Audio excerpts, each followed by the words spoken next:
I'm talking to one of our regional directors, Andrew Hart, as part of our series on systems and digital for mid-market manufacturers. Andy, there's a revolution going on in the coming years. From the point of view of the CEO, which of these are the most significant points?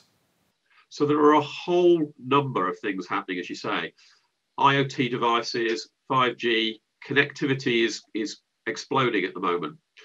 So on top of that, you've got 3D printing, which is becoming more capable and more sophisticated, able to produce products in new materials that you would otherwise not be able to create. And behind that, you've got huge amounts of data being created, and then AI and machine learning platforms that can enable you to interpret and make sense of it. This is an enormous amount of change.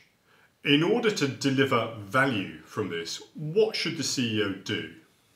So the CEO really needs to have a clear strategy about what they're trying to achieve, and ideally have somebody at board level who understands this technology and which elements of it will help them achieve that strategy so that they can go forward and be successful in the implementation.